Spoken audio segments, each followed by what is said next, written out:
महाराज जी, America से कनीरा जैन की जिज्ञासा है। महाराज जी नमोस्तु। मेरी जिज्ञासा ये है कि मोक्ष कल्याणक पर लाडू ही क्यों चढ़ाया जाता है? यह परंपरा हम लोगों में कैसे और कब से शुरू हुई, जबकि हम तो इस तरह का चढ़ावा नहीं चढ़ाते हैं? कृपया समाधान करें। ये परंपरा का जो रूप है ये प्रतीकात्मक है। प्रतीक बोलते हैं, हमने कई बार बताया ना, सिद्ध शिला स्फटिक के समान होती है, इसलिए शक्कर या बूरा सफेद होता है। तो सफेद होने से हमें स्फटिक मणि की सिद्ध शिला का भास होता है। फिर तुम कहो कि सफेद तो कोई दूसरी चीज भी हो सकती है, बहुत सारी से आटा भी सफेद होता है। नहीं, उसके साथ फिर मीठा भी चाहिए, आनंद का प्रतीक, अनंत आनंद का प्रतीक। तो तुम कह सकते हो मीठा तो कोई दूसरी चीज भी हो सकती है, मीठा हो सकती है लेकिन वो सफेद नहीं है, सफेद है तो मीठा नहीं है। दूसरी बात है, कोई चीज मिलाते क्यों नहीं है? तो मिलाते इसलिए नहीं है क्योंकि उनका सुख जो है वो निसहाय है। आत्मा का सुख पेवर है, पर द्रव्यों के माध्यम से नहीं है, पराधीन सुख नहीं है। संसारी प्राणी का सुख तो पर द्रव्य के अधीन है।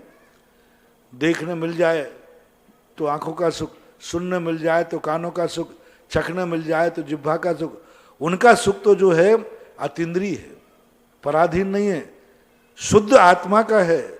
इसलिए उसको दूसरी चीज उसमें नहीं मिलाना चाहिए। तीसरी बात, उसका एक आकार होता है सिद्ध शिला का। निर्माण लाडू चढ़ाया नहीं जाता, निर्माण लाडू स्थापित किया जाता है, ये दिखाने के लिए कि भगवान महावीर स्वामी यहां चले गए और ऐसा आनंद उठा रहे हैं। यदि चढ़ाने की बात होती, कई लोग इसको नैवेद्य मानते, तो नैवेद्य के अंदर कभी लाडू नहीं चढ़ता। नैवेद्य में कभी लाडू नहीं चढ़ते। क्षुधा रोग विनाशनाय नैवेद्यम निरुपामति स्वाहा, ये अंत में मोक्ष कल्याणक पर ही चढ़ता है। तो वो चढ़ाने की परंपरा बन गई, बल्कि वस्तुतः वह स्थापित करके दिखाया जाता है कि भगवान सिद्धालय में विराजमान है, जिसका आकार ऐसा है और वो परम आनंद में लीन है। ऐसा लाडू का जो भी परंपरा चली, हालांकि यह लाडू का आगम में शास्त्रीय प्रमाण कहीं देखने में नहीं आया। कहीं भी पुराण शास्त्रों में दीपक का उल्लेख मिलता है, दीप मालिका का उल्लेख मिलता है।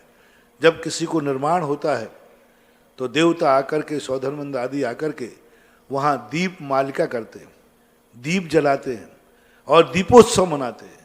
ये उल्लेख तो शास्त्रों में है, लेकिन लाडू की परंपरा कब से कैसे चली इसका कोई इतिहास नहीं मिल रहा है। लेकिन गलत परंपरा नहीं है, अच्छी परंपरा है, प्रतीकात्मक है। इसको ना तो शक्कर मानो, ना इसको नैवेद्य मानो, ना ये पूजा का अर्घ है। ये तो सिद्ध भगवान के स्वरूप को प्रदर्शित करने के लिए एक लाडू, और ये लड्डू भी नहीं है, बर्फी भी नहीं है, हाँ कुछ भी नहीं है, लाडू है, लाडू, बस इतना ही मानो।